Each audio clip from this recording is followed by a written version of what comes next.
तो दोस्तों आज के इस वीडियो में जानने वाले हैं डीजी क्या होता है, डीजी के पार्ट्स के बारे में जानेंगे। साथ ही आपको डीजल जनरेटर यानी कि डीजी में कौन कौन सा पार्ट्स का क्या काम होता है, यानी कि जनरेटर यानी कि डीजल जनरेटर डीजी के पार्ट्स की वर्किंग के बारे में भी इस वीडियो के माध्यम से हम जानने वाले हैं। तो आइए अब सबसे पहले जान लेते हैं डीजी क्या होता है। What is DG. दोस्तों डीजी यानी डीजल जनरेटर, जिसको ज़्यादातर डीजी के नाम से जाना जाता है, इसका उपयोग उन जगहों में होता है जहाँ पर बिजली यानी कि विद्युत शक्ति यानी विद्युत पावर जो होती है, बिजली होती है, बिजली की दिक्कत होती है, इलेक्ट्रिसिटी की दिक्कत रहती है या बिल्कुल नहीं रहती है। इसके अलावा डीजल जनरेटर का उपयोग इमरजेंसी बिजली की ज़रूरत को पूरा करने के लिए भी आपको किया जाता है।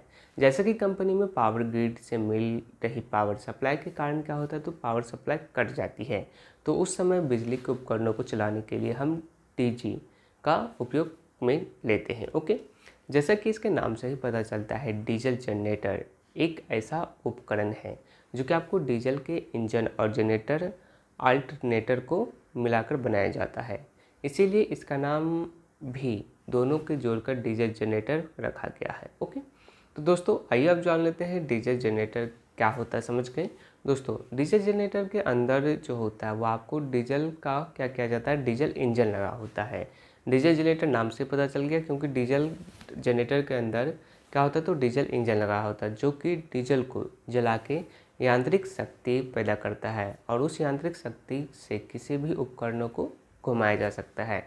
अब इस डीजल इंजन के साथ में जनरेटर को जोड़ दिया जाता है, जिसको आपको अल्टरनेटर कहा जाता है।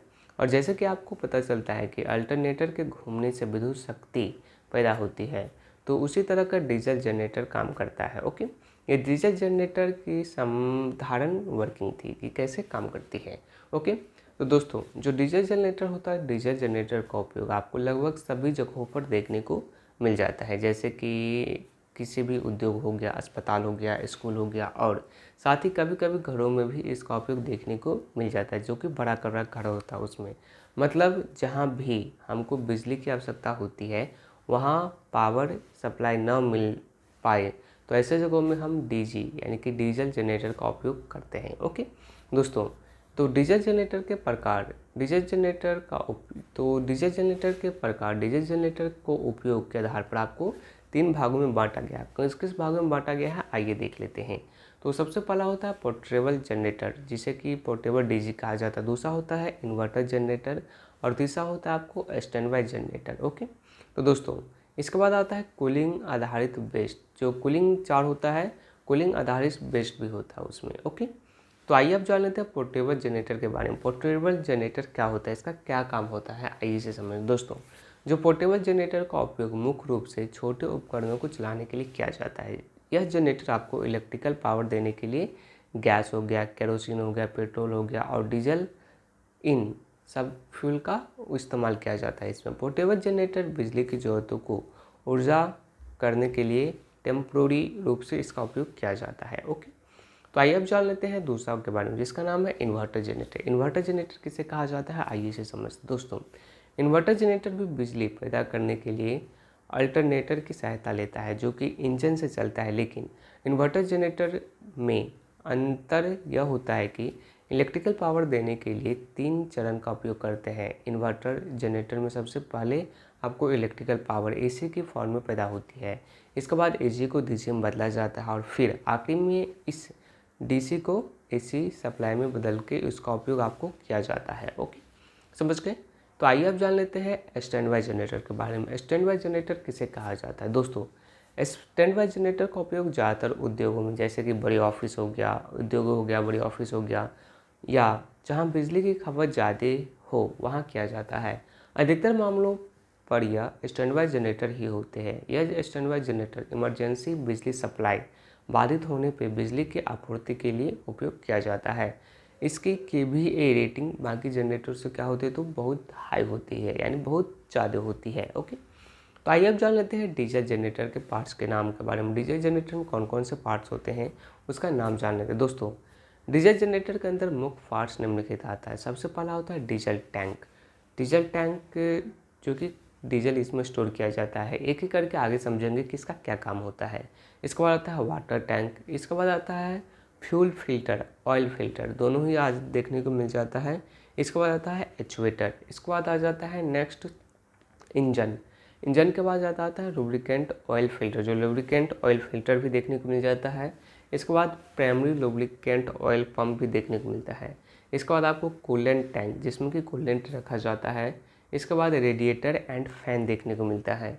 इसके बाद कंट्रोलर पैनल देखने को मिलता है। इसके बाद एयर फिल्टर भी आपको देखने को मिल जाता है। इसमें आपको टर्बो चार्जर भी देखने को मिल जाता है। इसमें आपको साइलेंसर भी देखने को मिलता है और इसमें आपको कपलिंग भी देखने को मिल जाता है। इसके अलावा इसमें अल्टरनेटर देखने को मिलता है। ऑटोमेटिक वोल्टेज रेगुलेटर AVR भी इसमें आपको देखने को मिल जाता है। इसके अलावा आपको एक्साइटर भी देखने को मिलता है, बैटरी भी देखने को मिलता है।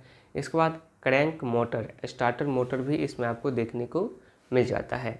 इसके अलावा आपको गवर्नर भी इसमें आपको देखने को मिलता है। इसके बाद फ्लाई व्हील जो होता है वो भी इसमें आपको देखने को मिलता है। सर्किट ब्रेकर का भी इसमें इस्तेमाल किया जाता है। तो समझ गए इसमें कौन कौन से पार्ट्स होते हैं। तो डीजल जनरेटर के पार्ट्स और उसकी वर्किंग के बारे में आइए समझ लेते हैं। सबसे पहले हम आपको बताए थे डीजल टैंक का क्या काम होता है, आइए इसे समझ। दोस्तों, डीजल टैंक, जिसको डेड टैंक के नाम से भी जाना जाता है, इसका उपयोग डीजल को स्टोर करने के लिए किया जाता है। ज़्यादातर डीजल टैंक 500 से लेकर 1000 लीटर के लिए बनाए जाते हैं। इसके अलावा डीजल टैंक की कैपेसिटी की कैपेसिटी इस बात पर निर्भर करती है कि इलेक्ट्रिकल पावर का बैकअप कितना रखना है। इस बात पर आपको डीजल टैंक की कैपेसिटी डिपेंड करती है। ओके, इसके बाद दूसरा बताए थे वाटर सेपरेटर क्या होता है, आइए इसे देख लेते। दोस्तों, बहुत बार डीजल जनरेटर के ईंधन में क्या कहते हैं, पानी मिल जाता है, जिससे बहुत से कारण हो सकते हैं, जैसे कि खुली जगह पर रखे होने के कारण बारिश का पानी फ्यूल में मिल सकता है, या कभी डीजल में मिलावट के कारण भी ऐसा देखने को मिल सकता है। तो इस समस्या को दूर करने के लिए वाटर सेपरेटर का उपयोग किया जाता है। इसका काम ईंधन में पानी को अलग करना होता है, जैसे कि डीजल हो गया, डीजल में अगर पानी मिक्स है तो उसको अलग करना होता है। ओके, इसके बाद जो नेक्स्ट होता है वो होता है फ्यूल फिल्टर क्या होता है, जिसे कि ऑयल फिल्टर कहा जाता है। आइए इसे देखते हैं। दोस्तों, बहुत बार डीजल टैंक में कचरा जमा हो जाता है, या डीजल में क्या होता है, तो डीजल में भी कचरा आ जाता है। उस कचरे को निकालने के लिए फ्यूल फिल्टर यानी ऑयल फिल्टर का उपयोग किया जाता है, या उस कचरे को इंजन के अंदर जाने से क्या करता है, तो रोकता है, यानी कि प्रोटेक्शन करता है। ओके, इसके बाद जो नेक्स्ट बताया था आपको एक्चुएटर क्या होता है, आइए इसे समझते हैं। दोस्तों, लोड के अनुसार डीजल जनरेटर के इंजन में कितना डीजल डालना है, यह हमें एक्चुएटर की सहायता से पता चलता है। इसकी वजह से फ्यूल के वेस्ट होने की समस्या को बहुत कम किया जाता है। ओके,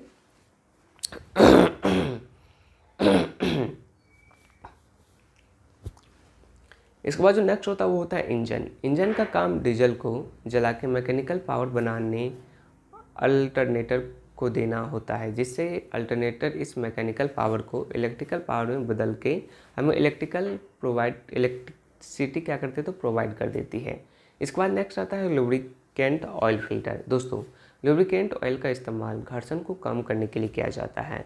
अगर लुब्रिकेंट ऑयल में कोई कचरा आ जाता है तो उसे निकालने का काम कौन करता है, तो लुब्रिकेंट ऑयल फिल्टर का ही काम होता है। ओके, इसके बाद नेक्स्ट आता है primary lubricant oil pump. Primary lubricant oil pump क्या होता है, आइए इसे समझते हैं। दोस्तों, प्राइमरी लुब्रिकेंट ऑयल पंप का उपयोग लुब्रिकेंट ऑयल को इंजन के हर हिस्से तक पहुंचाने के लिए इसका इस्तेमाल आपको किया जाता है। ओके, इसके बाद जो नेक्स्ट होता है कूलेंट टैंक क्या होता है, आइए इसे समझते हैं। दोस्तों, जब इंजन चलता है तो उसके अंदर होने वाले घर्षण से लुब्रिकेंट ऑयल के साथ क्या होता है, साथ साथ पूरा इंजन ही क्या होता है, तो गर्म हो जाता है, हीट होने लगता है। तो लुब्रिकेंट ऑयल और इंजन को ठंडा रखना बहुत ही ज़रूरी होता है। लुब्रिकेंट ऑयल और इंजन को ठंडा करने के लिए पानी या फिर केमिकल वाला कूलेंट उपयोग में लिया जाता है, और उसी पानी और केमिकल को स्टोर करने के लिए कूलेंट टैंक का उपयोग आपको किया जाता है। ओके, इसके बाद जो नेक्स्ट होता है वो होता है रेडिएटर एंड फैन क्या होता है, आइए इसे समझते हैं। दोस्तों, जैसे कि आपको बताया था कि जब इंजन ज़्यादा समय तक चलता है तो इंजन क्या होता है, तो गर्म हो जाता है, तो उसे कूलेंट से उसकी ठंडा किया जाता है, जिसके कारण कूलेंट भी क्या होता है, तो बहुत गर्म हो जाता है। तो कूलेंट को फैन और रेडिएटर की मदद से क्या किया जाता है, तो ठंडा किया जाता है। ओके, इसके बाद जो नेक्स्ट आता है वो होता है कंट्रोल पैनल क्या होता है, आइए इसे समझते हैं। दोस्तों, कंट्रोल पैनल की सहायता से हम डीजल जनरेटर को बंद या चालू कर सकते हैं। इसमें एक डिस्प्ले होता है जिसमें हम डीसी वोल्टेज, फ्रीक्वेंसी, एम्पियर आदि जैसी सभी डाटा को देख सकते हैं। ओके, नेक्स्ट होता है एयर फिल्टर। एयर फिल्टर क्या होता है आइए इसे समझते हैं। दोस्तों, डीजल जनरेटर के इंजन को चालू करने के लिए डीजल के साथ हवा की भी जरूरत होती है, जिसके लिए हम बाहर की हवा का उपयोग में लेते हैं।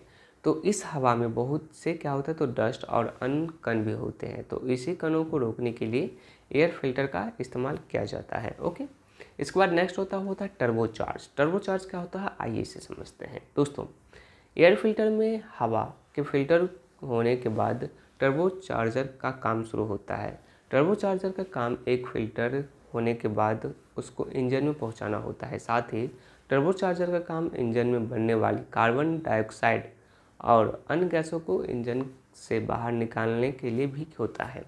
टर्बोचार्जर बहुत ज़्यादा स्पीड के साथ घूमता है। टर्बोचार्जर की स्पीड स्पीड जो होते हैं वो 1 से लेकर 1.5 लाख आरपीएम तक होती है। ओके, इसके बाद जो नेक्स्ट होता है वो होता है साइलेंसर। साइलेंसर क्या होता है आइए इसे समझते हैं। दोस्तों, जब डीजल जनरेटर चलता है तो बहुत ही ज़्यादा शोर करता है, साउंड करता है। तो इंसानों या जानवरों दिनों में ही क्या होता है तो खतरनाक साबित हो सकता है, इनके लिए खतरनाक साबित हो सकता है। तो इसी आवाज़ को कम करने के लिए और साथ ही डीजल चलने के बाद बचे हानिकारक बाहरी कणों को हवा में मिलने से बचाने के लिए साइलेंसर का उपयोग किया जाता है। ओके, इसके बाद जो नेक्स्ट होता है कपलिंग। कपलिंग क्या होता है आइए इसे जानते हैं। दोस्तों, इंजन और अल्टरनेटर को आपस में जोड़ने के लिए कपलिंग का उपयोग किया जाता है। जब इंजन घूमता है तो साथ में अल्टरनेटर को घुमाने के लिए इंजन और अल्टरनेटर कपलिंग के द्वारा क्या किया जाता है, दोनों को जोड़ा जाता है। ओके, तो नेक्स्ट होता है अल्टरनेटर। अल्टरनेटर क्या होता है इलेक्ट्रिसिटी बनाने के लिए अल्टरनेटर का उपयोग किया जाता है। डीजल जनरेटर में लगाया जाने वाला अल्टरनेटर क्या होता है तो ब्रशलेस अल्टरनेटर होता है। ओके, इसका बाद जो नेक्स्ट होता है ऑटोमेटिक वोल्टेज रेगुलेटर, जिसे कि AVR कहा जाता है। यह क्या होता है आइए से समझते हैं। दोस्तों, इसका उपयोग डीजल जनरेटर के वोल्टेज को रेगुलेट करने के लिए होता है। जब डीजल जनरेटर का वोल्टेज कम या ज़्यादा होता है तो यह उसे महसूस करके डीजल जनरेटर की स्पीड को क्या करता है तो कंट्रोल करता है। ओके, जिससे कि डीजल जनरेटर की जो आउटपुट होती है वो वोल्टेज सही हो जाती है। समझ गए AVR का क्या काम होता है। इसके बाद जो नेक्स्ट होता है वो होता है एक्साइटर। एक्साइटर क्या होता है आइए इसे समझते हैं। दोस्तों, यह डीजल जनरेटर में AVR से मिलने वाला इनपुट के अनुसार क्या करता है तो वोल्टेज को सही रखने में मदद करता है, यानी कि हेल्प करता है। ओके, इसके बाद जो नेक्स्ट होता है वो होता है बैटरी। बैटरी का क्या काम होता है आइए इसे समझते हैं। दोस्तों, डीजल जनरेटर के अंदर क्या होता है तो 12 वोल्ट या 24 वोल्ट की बैटरी लगी होती है। ये वोल्टेज डीजल जनरेटर की रेटिंग के क्या करते हैं रेटिंग पर डिपेंड करता है। अगर जो डीजल जनरेटर की रेटिंग कम गई है तो क्या हुआ तो डीजल जनरेटर में एक बैटरी का इस्तेमाल होता है। और अगर डीजल जनरेटर की जो रेटिंग होती है वो अगर ज़्यादा हो गया है तो इसमें 24 वोल्ट के सेल्फ सिस्टम की ज़रूरत होती है। तो इसमें आपको 2 बैटरी की ज़रूरत होती है। ओके,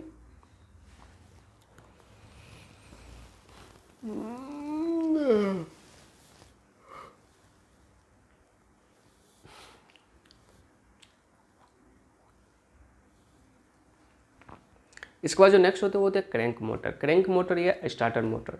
दोस्तों, जब डीजल जनरेटर चालू किया जाता है तो उसमें 90% से तक की स्पीड देने के लिए क्रैंकिंग मोटर का इस्तेमाल होता है। यह डीजल जनरेटर चालू होने के बाद अपने आप बंद हो जाती है। इसका काम बैटरी की मदद से इंजन को ऑटोमेटिक स्टार्ट करना होता है, जिसको हम सेल्फ के नाम से भी जानते हैं। ओके, इसके बाद नेक्स्ट होता है गवर्नर। गवर्नर क्या होता है आइए से समझते हैं। दोस्तों, अल्टरनेटर को घुमाने के लिए 230 से 240 वाल्ट बनाने के लिए इंजन रोटर की स्पीड को लगभग 1500 आरपीएम होनी चाहिए।